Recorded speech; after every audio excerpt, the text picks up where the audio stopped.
ಕೆರೆಗಳನ್ನೇ ಕೊಳ್ಳೆ ಹೊಡೆಯುತ್ತಿರುವವರು ಯಾರು? ಅಕ್ರಮ ಮಣ್ಣು ಮಾಫಿಯಾಗೆ ಅಧಿಕಾರಿಗಳ ಮೌನವೇ ಬೆಂಬಲವೇ?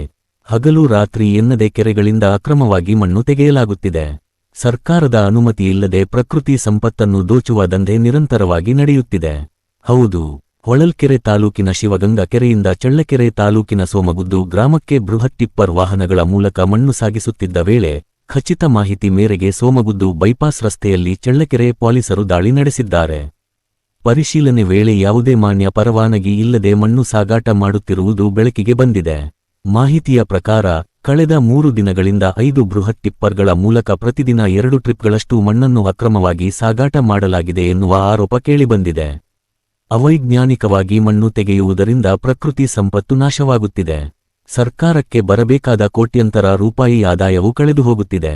ಇಷ್ಟೆಲ್ಲ ನಡೆಯುತ್ತಿದ್ದರೂ ಗಣಿ ಮತ್ತು ಭೂ ವಿಜ್ಞಾನ ಇಲಾಖೆ ಹಾಗೂ ಸಂಬಂಧಪಟ್ಟ ಅಧಿಕಾರಿಗಳು ಏಕೆ ಮೌನವಾಗಿದ್ದಾರೆ? ಇದು ನಿರ್ಲಕ್ಷ್ಯವೇ ಅಥವಾ ಅಕ್ರಮಕ್ಕೆ ಪರೋಕ್ಷ ಬೆಂಬಲವೇ ಎಂಬ ಪ್ರಶ್ನೆಗಳು ಸಾರ್ವಜನಿಕರಲ್ಲಿ ಕೇಳಿಬರುತ್ತಿವೆ. ಕೆರೆ ಅಥವಾ ಸರ್ಕಾರಿ ಜಮೀನಿನಿಂದ ಮಣ್ಣು ತೆಗೆಯಬೇಕಾದರೆ ಗಣಿ ಮತ್ತು ಭೂ ವಿಜ್ಞಾನ ಇಲಾಖೆಯ ಕಡ್ಡಾಯ ಅನುಮತಿ ಇರಬೇಕು. ಜೊತೆಗೆ ವೈಜ್ಞಾನಿಕವಾಗಿ ಮಣ್ಣು ತೆಗೆಯಲಾಗುತ್ತಿದೆಯೇ ಎಂಬುದನ್ನು ಅಧಿಕಾರಿಗಳು ಪರಿಶೀಲಿಸಬೇಕು. ಆದರೆ ಈ ಎಲ್ಲ ನಿಯಮಗಳನ್ನು ಗಾಳಿಗೆ ತೂರಿ ಅಕ್ರಮ ಮಣ್ಣು ಸಾಗಾಟ ನಡೆಯುತ್ತಿದೆ ಎಂಬ ಆರೋಪಗಳು ಕೇಳಿಬರುತ್ತಿವೆ. ಈ ಪ್ರಕರಣದ ಬಗ್ಗೆ ಸಂಬಂಧಪಟ್ಟ ಅಧಿಕಾರಿಗಳು ಯಾವ ಕ್ರಮ ಕೈಗೊಳ್ಳುತ್ತಾರೆ?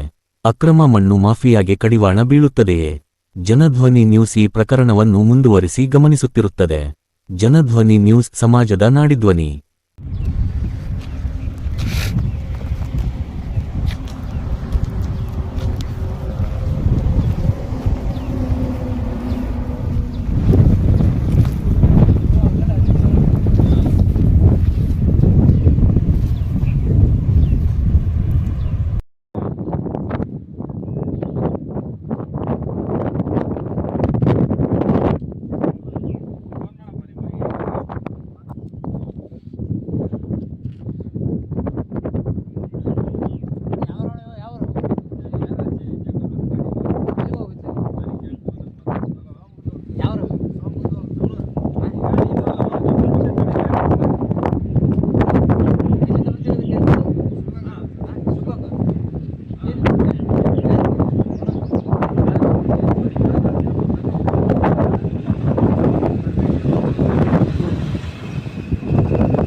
ಒಂದಿನಕ್ಕೆ ಎಷ್ಟು ಟ್ರಿಪ್ ಹೊಡಿತೀರಾ?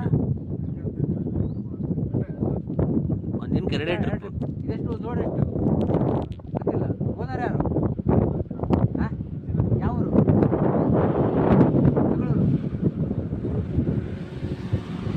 ಎಷ್ಟು ಲಾರಿ ಅಣ್ಣ? ಒಂದಿನಕ್ಕೆ ಎಷ್ಟು ಲಾರಿ ಬರ್ತವೆ? 5. ಒಟ್ಟು 5 ಗಾಡಿಗೆ 2 ಟ್ರಿಪ್ ಹೊಡಿತೀರಾ?